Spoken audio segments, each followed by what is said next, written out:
Season three finale. Season three finale. We made it to the end of season three. If you've been rocking with us, we appreciate you. Another local guest on, but even though he is a local phenomenon to the area of Tulsa, Oklahoma, he is well known in this region, and he's also done work across the country. Privileged to have him on the show. He's not just fam; he's also a member of the congregation here at Virgin Street. When you look at worship, when you look at church or anything, a major component of worship is music. Um, but with music, a major component of music is the production, is the mixing, is the boards. And I feel who better to have on the show to close us out than bringing somebody who's behind the board, someone you never really see. But he is worth having on the show. As we said, this guest we have on tonight, closing out this season, known in this city. He is a humble giant. He is a, to me, man, you're a hero of the city, man. For those who are in the music scene, Mr. Angelo Estes. Thank you. Athlete, Booker T alum. Oh yeah.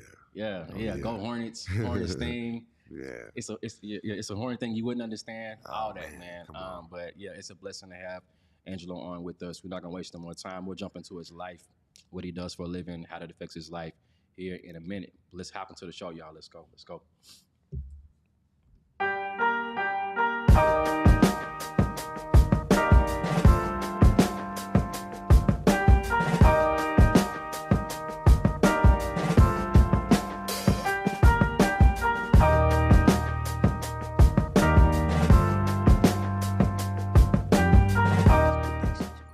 Appreciate it. How you doing, bro? How you doing, man? How you doing? Man, doing good. Blessed. And not just saying that because I'm with the preacher, but you know what I'm saying? That's my response all the time, man. I'm blessed, bro. Yeah. Like, cannot complain. Appreciate you, man. As we said in the intro, you're well known in this city. You're well known in this region. You've done work across this country. And because you're behind the boards, a lot of times people see the musician, but they don't always see the person that is making it happen, who's producing it, who's mixing it, who's engineering it. And I feel it's important to give some love to the engineer, man. Oh, man, thank you. It's, man, do you know how many people, like, itch for that? Because the thing is, it's like so many people praise the stars. When it comes to music, the music industry. For sure. So many people praise these stars. And honestly, it's a lot of them out there that really wouldn't be who they are without that engineer, you know what I mean? Yeah. So, you know, thank you. Thank you for sure. Most def. It's a blessing to have you on. Like I said, you know, producers don't really get that time on camera. And I guess one person that really helped me appreciate the producer, if you know me, is my boy Kanye West. Yes, He's a producer's producer. Man, yes he is. Yes he is. A pure genius. You know what I'm saying? Like, he was creating hits, here in this millennium or whatever, but he was using like a keyboard that was created in the early 90s, might even be 80s if, you know what I'm saying, not mistaken. Yeah. So, man, true genius. True genius. Yeah. But tonight, man, we want to talk about your genius, your experience. As you see, man, we're talking ministry and mixing, man. So we're talking about what you do for a living, how that affects your life personally, how that affects you on a spiritual level. Because there's definitely, I mean, you look at life differently from the lens of music. So we'll be looking at faith through the mindset of an engineer, man. You ready to hop into this, bro? Yes, sir. Let's get to it. Bet. So as we mentioned, you are an accomplished producer, mixer, engineer. And so, as I've said in previous episodes, I love a good origin story. So you're a couple years older than me. So as long as I've known you, I've just known you as you do music, you know. But not everybody appreciates, you know, or knows your origin. So, I mean, what initially led you to the studio? I have to say my family, man. My pops is a drummer. My mom is a singer. And of course, my sister is a singer also. She's one of the ones that actually got some fame out here and put the Estes name map, I would say, you know, here in Tulsa at least, you know. But my dad is a drummer, and of course I followed in his footsteps. So I learned how to play drums early. I was fortunate enough to go to Walt Whitman Elementary School. Okay. And man, I talk about it all the time. Like Walt Whitman was so dope in the early 90s, late 80s, because, okay, by the time I graduated 5th grade, I knew how to play everything. I had played the violin, trumpet, sax, piano, and of course the drums, because I had those at home. That's right. So I was actually, introduced to all of the instruments. I wouldn't say all of them, but I say a bunch of instruments. You know what I mean? So I was truly introduced to them at an early age and loved it. Loved it. No, that's cool. That's cool, and that's true. I mean, coming up, when you look at Almada Booker T, Walt Whitman was kind of a feeder. Walt Whitman was kind of a feeder into Carver. Carver was a feeder into Booker T. So I appreciate that origin story because it helps me appreciate not just your family background, but just your own individual experience. Because there are so many people who, like you said, they look at the star that's in front of the camera, but no one considers the expertise of the man or the woman. That's pushing the boards, man. So we definitely, we appreciate that. So, as a producer, as an engineer, you obviously, one could imagine, you hear music differently. Than the average person listening to the radio. You know what I'm saying? So for you, man, walk us through your mindset when you are producing, mixing, and engineering the track. One of the big things is, what is the song at hand trying to communicate? So from that, how do I allow okay, so you get a song, artist, producer, whoever, they create this song, and as a mix engineer, they hand it over to me. So I have to look at it. So what are they trying to create? What are they trying to convey? Or what message are they trying to send with this song? So at that point, I kind of take what they've given me and lay it out and present it to the world as one, like they meant it to be, with my little twist on it. You know what I mean? As far as making certain things shine and sparkle, or even dirty certain things up. You know what I mean? As I try to mix, you know what I mean, get to the final product. So man, it's so weird because I wouldn't say weird, but the thing is, every song is different. You know what I mean? And so I have to approach everything differently, every song differently. So but more than anything, trying to allow and let the artist and producer convey this message in this song as best as possible. You know what I mean? So when the world hears it, it's palatable. You know what I mean? They can digest it and understand what the artist was trying to convey with the song. So that's good insight, because a lot of times I'll take, for me example, I pastor, so I preach. So anywhere between, on average, you got about 7 days between Sundays to put together a message. And a lot of times people don't realize, the finished product is solid, but man, if you ask me to give you what I'm thinking about or what I'm going to convey day one, like you said, it's muddy, so it takes time. Sometimes you gotta let it marinate in your mind before you push it out. So that's good. A lot of times, I'm sure you've experienced it. People come to you with the concept and they say, in your mind, while you want to stay true to them, like you said, you want it to be palatable. So that sounds like a tough task. It is, and a lot of times it is, because there's so much that goes into creating a hit song. You know what I mean? And I would say the majority of hit songs that we have out here in the world now, if they were mixed differently, some of them wouldn't be hit songs. You know what I mean? That's the crazy part to it. Crazy story, I always tell this to artists. I think is Beat It, or Michael Jackson's song Beat It. or it might even be Thriller. I'm sorry, forgive me if I'm mixing up the songs, but they mixed one of those particular songs. They mixed this song like 92 times. Wow. 92 times. Wow. 92 different mixes to try to make, I want to say it was Thriller, to make it feel like it needed to so that the audience could digest it. Well, I'll say it's worth every time they mixed it, it was worth it because the end result is fire. Yeah, and check this out. Mix it 92 times. They went with the first one. Stop it. Crazy. Yeah. Yes. So it's like we learned in school. I remember one of my English teachers at Harvard, and we were doing those standardized tests. You know, the rule of thumb was normally your first choice is always right.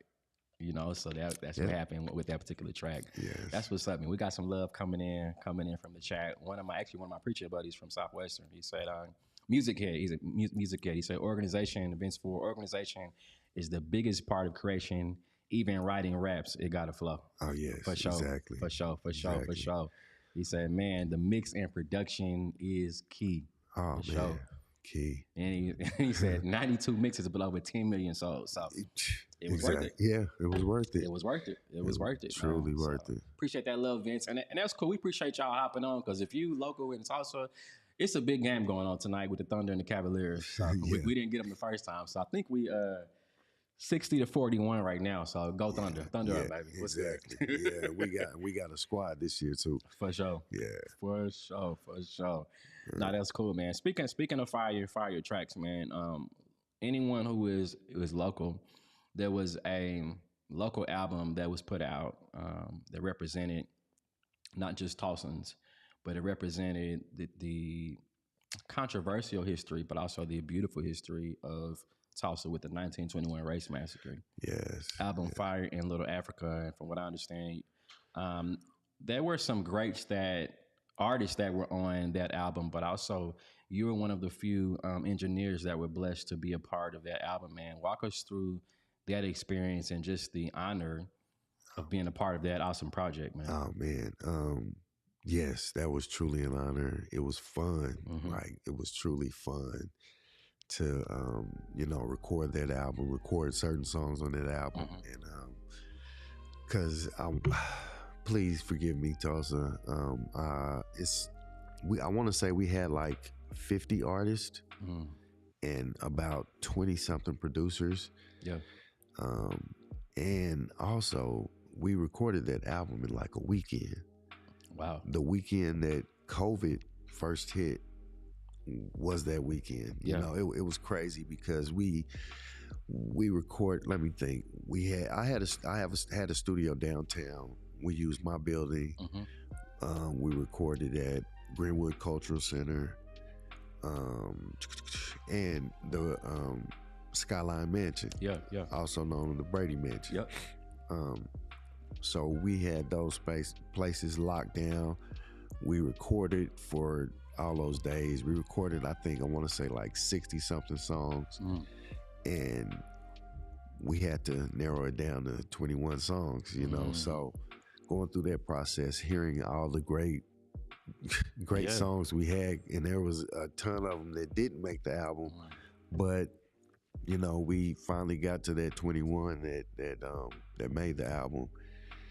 And man, it was just truly fun, man. And it was somewhat some pressure, you know. Because it's that represents the city, you know what I'm saying? That represents African American culture. Yes. You know what I'm saying? Exactly. So that's a lot of weight, a lot of pressure. But y'all made it happen, bro. That album's fire. Man, and we'll make sure we put that album in the description. So if you ain't heard it, it's dope. Yeah, it's very dope. My part, I won't say partner, but a buddy of mine, Medicine, he was also a mix engineer on the project. We kind of split the album in half and mixed those songs. And man, you know, we got it done, and it like I say, it was just fun. It was just fun, man. And we just stepped up to the pressure and stepped up to the task, Made it happen. and got it done. Made it happen. And then even just the subtle genius, 21 tracks for 1921. You know what I'm saying? So that was a lot of pressure of trying, like you said, trying to fine tune that. So yes, I didn't even catch that. Maybe I did back then when it came out, but now it's like, oh, that's genius. Yeah, it was cool, man. That's dope. That's dope. Man, in addition to just what you do for a living, awesome at what you do, you're also a person of faith. And so for you, how has your walk with Christ impacted you both personally and professionally? I must say, my walk with Christ is everything. Mainly because I personally feel, well, I know I wouldn't be here alive without Christ. You know, I have a unique story. I was in a crazy car accident where I was like actually pronounced dead on the scene. One firefighter happened to check my pulse and see I had a pulse. And then I was life flighted to the hospital, So, my walk with Christ is everything. And within music, Christ has to be all and up and through me, in this journey to pursue music and to become an engineer. As we all know, the music industry has a lot of horror stories. So I have to walk with Christ in order to guide me to those right positions, to connect with those right people, so that I don't fall astray and become a statistic, you know what I mean? Just another part of the bad story, So yeah, I stay close to Christ. I must. Yeah. No, I appreciate you sharing that too. And that's the thing, it's like, I remember, because how long was it since that fatal accident you had? Like, let me think, about 14 years. Yeah. Close to 15 years now. Yeah, because I knew it was bad, but I didn't know you pronounced dead, man. That's wow. It was crazy, man. And God was like orchestrated everything, Okay, so I was ejected out of the car 60 feet, and like, I don't know how many people are familiar with 45 between Dallas and Houston. For the most part, there's no area where there's a grassy median. Right. It's like it's a median, it's kind of a line, and then you just go over to the other side, right? Yeah. I had this wreck, and I was ejected out of the car, and I fell in the grassy median. So I didn't go over to the other side, fall on the road where other cars can run me over, nothing like that. And I was headed to Dallas, but they life flighted me back to Houston. Houston has the #1 brain hospital in America. Oh, wow. You know what I mean? Yeah. So that in itself was like a major blessing. So that I feel like that's why I'm here, able to be in my right mind, be okay to this day. Of course I have some residual little stuff, but I look at it as small fry. I'd rather take a scar and then, you know what I'm saying, be checked out of here, man. Yeah, so, exactly. And this time is special for me because, I've heard Tierra tell me the story, I've heard your wife tell me the story, but it's not like hearing it from the person who experienced it. Oh, yeah. Himself, obviously, you know me, because you've known when I was born what all three of my siblings went through. So I can identify with, when God's got a purpose for you, you're going to fulfill it regardless of what happens in your life. Regardless of what happens. Exactly. So, yes. Appreciate that, man. So with music, on the spiritual scene, we mentioned earlier, music is vital to worship. And so from your vantage point, when you look at, because obviously you have music in the secular world, but then you've got music in the spiritual realm. And so when you hear music in a worship context, man, how does that speak to you? Man, it's like, the thing for me, music puts the feeling into words for me. You know what I mean? What I feel, what the word does, not necessarily the words in the song, Sure. but what the word does. That song, music kind of brings it all together for me. You know what I mean? Because certain times,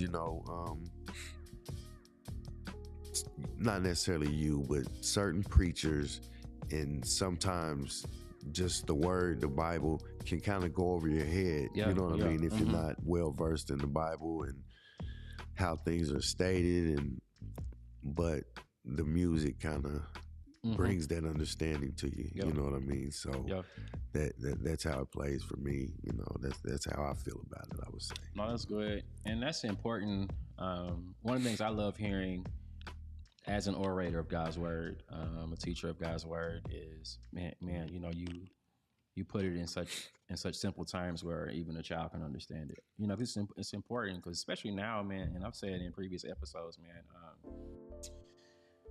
we're dealing with a generation and even one coming up that, like I said, isn't well versed in the text. They didn't grow up in a church where, I don't care, Baptist, Church of Christ, whatever. They have no religious background, no context. So don't even have a Bible, some of them, So you got to meet them where they are. You got to deliver a word that is, like you said earlier, palatable for them. So it's important.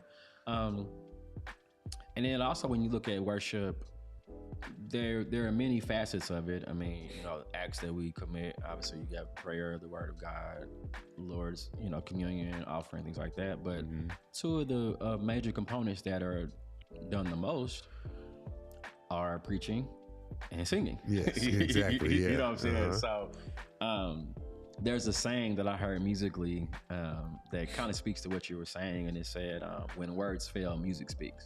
Man, that's it. Sometimes orating it is just like, it's not making sense to me. But then when you put it behind music, put it behind a melody, put a tone to it, put a note to it, and it's like, okay, it's clicking. Oh, that's what that scripture meant. You know what I mean? You and like you said, you I must say, like, you truly do simplify the word. So that even a child can understand it, you know what I mean? And that's beautiful, I think, to make the word of God simple, so even an idiot can, you know what I mean, can understand it, is the best thing going, because not everyone has critical thinking skills. Sure. You see what I'm saying? So when they can receive the word on an elementary level and it be the true word, nothing added, nothing taken away, right? Nothing beats that. You know what I mean? That's amazing. That's a gift. You know what I mean? Yeah. Appreciate that. And it's just, realizing that, man, there's a variety of gifts and talents in the kingdom, and it's, we don't do it for the glory itself, but at some point I think God understands that within our human context, recognition is important. At some point you want to know, okay, that what I'm doing is valuable to someone, that it's a contribution to someone's life. So that's good. So for you, what is the most rewarding part of what you do as an engineer? That man, that's I haven't even thought about that. The most rewarding, I mean, it almost sounds simple, but people actually liking and connecting, okay, I take that back. My mixes and production, my mixes and production striking an emotion in someone. You know what I mean? Because a lot of times you can listen to a song and it's just kind of playing, but when you can listen to something and you like, man, you know, it takes you to a thought, or like I say, you feel an emotion, you know, that right there is like super rewarding for me. You know, I feel great. I feel like I did my job. If that happens, you know what I'm saying? Sure. So yeah, because man, like I'm not a big spotlight guy. You know what I'm saying? I like to stay. That's why you're here tonight. Yeah. Yeah, exactly. You know what I'm saying? So you know, yes, just knowing that people enjoy and connect with work I've done is you know what I mean? That's rewarding. That's very rewarding. Yeah, because you know, I'm not an engineer by any stretch of imagination, but like I said, I do appreciate the work of an engineer, producer, mixer, and I appreciate those tracks that are simple in nature, but every now and again, it's like a good book. You want some depth to it. You want some range to it. You know, so when you hear that track, like, and I'm asking you too, one of my favorite artists is besides Ye, and it's crazy because he's Chi-Town as well, Lupe Fiasco. Oh yeah, I love Lou, man. You know, so it's like, you know, I love a good vibe. You know what I mean? Yes. But if I want something that's gonna make me think, well, okay, I need to go back and research what he said. You know what I'm saying? Yeah, like, exactly. Pull up some Lupe Fiasco. Yeah, you know what I'm saying? For sure. And then there's times where, okay, I don't want my head to hurt. You know what I mean? Exactly. We're gonna make you. He's gonna give you a headache. You know what I'm saying? That's right. That's right. He's gonna have you thinking like on a whole nother stratosphere. For like, sure. Hold on. Straight up. I'll be pulling out encyclopedias like, serious, hold on, man. what did that mean? Like, this is one intellectual brother. Yeah, you know? For real. Real talk. Yeah. For you, man, though, what is one of your favorite artists or even producer, man? Like, who inspires you?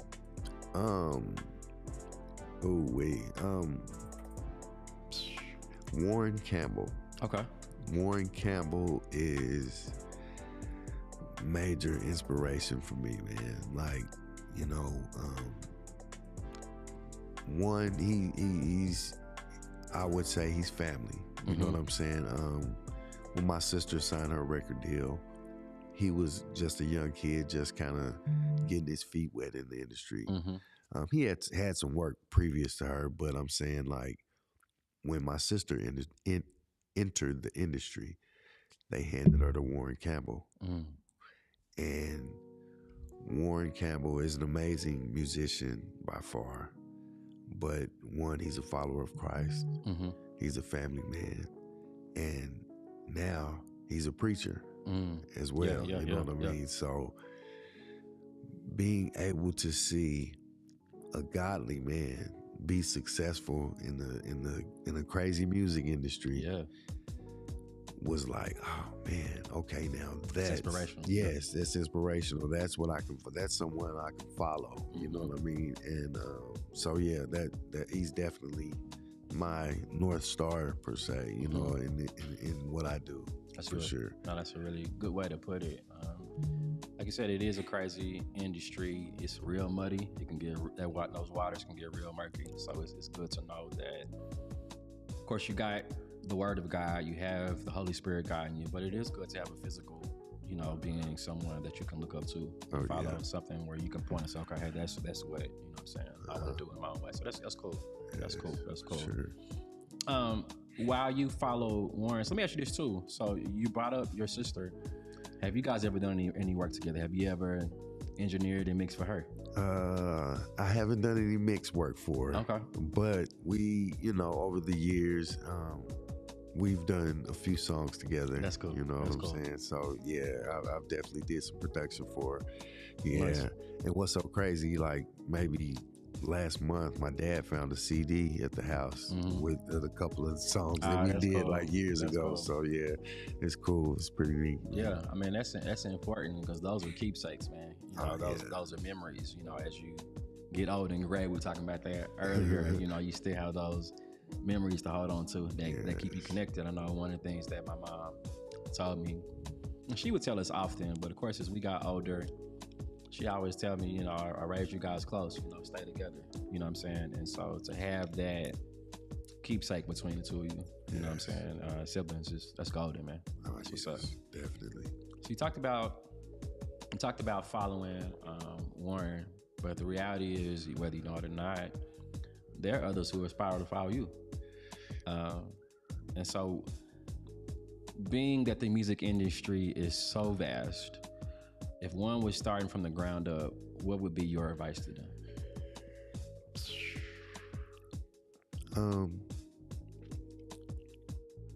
Okay, my advice would one be, of course, figure out what you want to do. Mm-hmm. What place you want to have in the music industry, mm-hmm.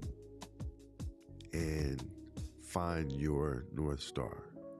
You know, if that's a person, if that's just an instrument, like I want to be the best at this saxophone, or dive into it head first, mm-hmm. and go all in, mm-hmm. you know, and your greatness will be sought after. You know, I truly believe that when you're great, God will place you where you need to be. Mm-hmm. If you truly pursue this thing, you'll end up where you need to be. I truly believe that, you know. It sounds kind of weird and cliche a little bit, but man, it works, you know. Put your head down, work, and it'll all pan out. Certain things will fall in your lap like it should, you know what I mean? The things that you didn't necessarily work towards will fall in your lap. Mm-hmm. That, like the Fire in Little Africa situation. Mm-hmm. I happened to be working with one of the head guys, you know, pushing the Fire in Little Africa. Like he was the one that kind of came up with the whole idea. I was working elbow to elbow with this guy for like months on end, and you know, Fire in Little Africa kind of fell in my lap. He was like, "Okay, man, I need to have you mixing Fire in Little Africa." You know what I'm saying? So that's an example of just that. You know what I'm saying? Yeah. So that's definitely what I would say. You know, find where you want to end up. Find where your place and what you want to do within the music, and just work at it. Get your 10,000 hours in, and pursue it. And certain things will unfold for you. You know, keep a pure heart. Follow God. Talk to God about it. Mm-hmm. Talk to God about it. Tell Him what you want, and pursue it with the clean, pure heart, and it'll unfold for you. Yeah, I truly believe that. Appreciate that, man. Got some love coming in from your fam. It says, "Hey, cousin, looking like your pops." Like the Heron. Yeah, good to have you on. Appreciate that support. I'm turning into that dude, man. It's funny. And from experience, ain't nothing you can do about it. Yeah, you know, I remember because, you know, growing up, same thing. People always say, "Man, you look like your dad. You sing like your dad." And it's like, okay, I want to be me. I want to be myself. And you know, now being almost 37, you're like, you know what? It's an honor to be compared to my father. Man, come on. You know what I'm saying? So it's like, so it's like no matter what I do, I'm from him. You know what I'm saying? Yeah. I cannot run from it. Right. Yeah, exactly. You it's so weird because you, like you say, you get this little self-identity pride thing going on, and it's like, hold on, why? He already kind of created the blueprint. Like, why am I trying to work harder? Reinvent the wheel. Yeah, reinvent the wheel. Come on, man. For sure. That's it. Got some more love coming in. Kenneth Owens said, "My little nephew, proud of you, sir. I'm enjoying people showing you love." Oh, yes. So, thank you. That's my uncle, man. For sure. Man, honestly, Uncle Kenneth is the person who introduced me to hip-hop. Okay. Yeah, like, man, I can't remember how old I was. I was like kid, like little. Introduced me to LL Cool J. Okay. It was I'm Bad. Aging yourself, man. Yeah, I know. Yeah, for real. I'm Bad and Cool Mo D, Mm-hmm. the Wild Wild West. Yeah. That was the joints, man. Yeah. Thank you, Unc. You changed my life, man, for real. Most stuff. For real. Most stuff. And it's good to give. And that's a part of having you on too, because people see you, but they don't know where you came from. They don't know who inspired you. They don't know who pointed you in a certain direction. Yes, you know what I'm saying? Yeah. So it's those. We appreciate those who make those what seem like small deposits, but they really pay off dividends. Oh man, yeah, yes, exactly. Yeah, my Uncle Kenneth, he was just the cool uncle. You know what I'm saying? Everybody got one. Yeah, you know what I mean. And yeah, he was just being him, listening to the music he liked. Right. And the funny part, he told me this once we got a little older. He was like, because he always used to rock with me and my sister, and we was kids, so he would like create his own edited versions of some of these songs. You know what I'm saying? Just so he can listen to them and turn us on to them. You know what I mean? Without us being being turned on to all of the crazy language. Yeah, exactly. You know what I mean? The crazy language in some of those songs. So. Man, I can't thank him enough, man. Seriously. For sure. My boy Vince said, my pops introduced me to hip hop, MC Hammer, Big Daddy Kane, and Snoop D-O-double-G. Were my introductions, for sure. Man. For sure. I'm trying to think, man, who was my first, what really got me into hip hop, man? It had to be Tupac. Tupac, yeah. Tupac. That's love, yeah, but Tupac is probably my all-time favorite, and really from not just the gangster rap, but from an artist's perspective, like, cause he was a poet. Oh yeah, exactly. You know what I'm saying? So you got poetry, and then you have his mother was also politically affiliated with the Black Panther Party. You know what I'm saying? Taking care of the local community. Yes. You know, so all those things were inspiring. You know, so man, you talk about aging yourself, right? I don't mind being aged, you know what I'm saying? So I'll roll with it because I have a lot of friends that didn't, you know what I mean, get to age, you know. But funny story, I was in the fourth grade. So think about this. Okay. Me and a buddy of mine, we rapped Ain't Nothing But a G Thing. In the fourth grade, like at our school program. I forgot what it was. Walt Whitman was very forward. We always had programs and really a fine arts school for sure. Truly. It definitely is arts. Excuse me. But yeah, we rapped Ain't Nothing But a G Thing. You know what I'm saying?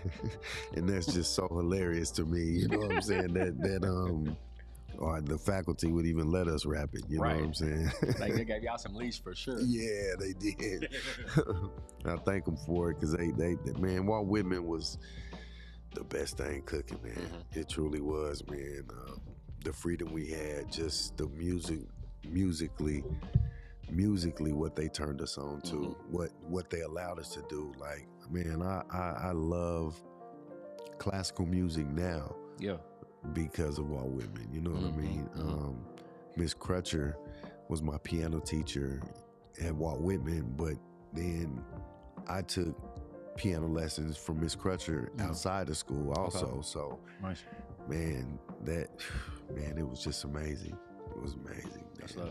I can't let any of my musical genius go by without me giving some credit to Walt Whitman and those teachers. For sure. And that's the thing, and that was back when the time, man, because now when you look at the education system in Tulsa, really Oklahoma, we're pretty much last as far as education is concerned. But back when you were coming up, I was coming up, we were kind of right there in the middle of the pack.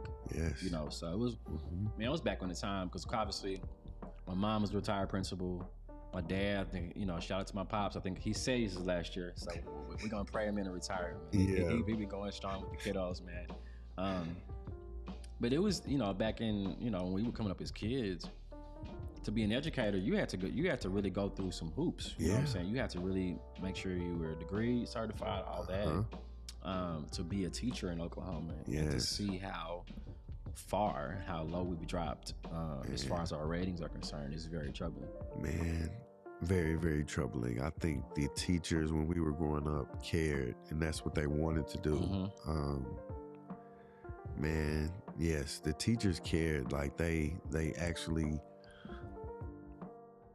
put it all into us. Like, man, like, it's so crazy because I remember a lot of my elementary school teachers, and it's like Miss Jeffrey. I think I had Miss Jeffrey when I was in kindergarten, but I was somewhat advanced. So, of course, if I finish my work faster than everybody, I'm goofing off and talking, playing, da da da da. She would let me keep going, would let me move forward. One, probably just to keep me busy, keep you engaged. But she let me advance. Like now, it's like if you are more advanced than the work the teacher is giving you, it's a problem. It's a problem. Yeah, you have to just sit down and be quiet and sit in that corner, don't say nothing. Like, bro, I'm 8. Like being quiet is not me. Yes, exactly. You know what I mean? So, man, those teachers were a blessing, and like I say, I truly believe they cared about the kids and their work. You know, so man, Walt Whitman was amazing. And that's important because we're in an era where when you talk about budget cuts to education, it's a really good segue back into music, man. They're cutting out the arts, the electives, PE, music. Yes. You know what I'm saying? Those classes that were fundamental to our growth. Yes. You know what I mean? So shout out to one of your colleagues too, from Africa, Steph Simon, classmate of mine, went to Carver together. He's really put on for the city as well. I think he's doing at TMC Records, so Tulsa McLean. Yes. I think he's got some classes he does there. I see him on social media, so appreciate individuals like you as well. And there are many others, in the city that grew up in Tulsa, Oklahoma, that are doing great things as far as the arts are concerned. So we appreciate the contributions that you do. Definitely salute to you. Man, we appreciate you coming on and just being a blessing to us. Again, it was important for me to have someone on the show that is unsung, but is doing major work behind the scenes, behind the boards in the city, and just getting your perspective, man. So signing off, man, what are some final words of encouragement that you can share with the viewers and the people that are? Man, one, follow Christ. Follow Christ. Find what you love and just work hard at it. Be relentless at your chase for that thing that you love. And in that, a way to feed yourself will unfold for you. So, yes, just work hard, be relentless at that thing that you love, and just go for it, man. Believe in yourself. You when God breathed life into you, that means you have greatness within you. So you have it in you. You just have to do the work so it can be visible to everybody else. That's good, man. That's really. You want to preach Sunday? Man, I will one day. I already got your son up. He preached once, man. Yeah, for real. Exactly. I'm gonna get up there one day. Yes, sir, man. No, that's love, man. We appreciate you, bro. We appreciate you, man, hopping on, blessing us, man, blessing me, man. Just sharing your story, sharing your life, sharing your walk with me, and even those on the show. So appreciate those who've been rocking with us the whole time. Catch you on Team Replay. Be blessed. This is the end of season 3. Right on time, man. I got a baby that'll be born in 5 weeks, man. So this time off, appreciate it, bro. This time off will be long overdue. Lord willing, we'll catch season number 4. We'll pick it back up in April, man. So be on the hiatus. Appreciate the love and the support for season 3. If you haven't been with us through the whole season, we'll put a playlist out there. Check us out. Rock with us. Until the next episode, until season 4, God bless you. God keep you. Peace.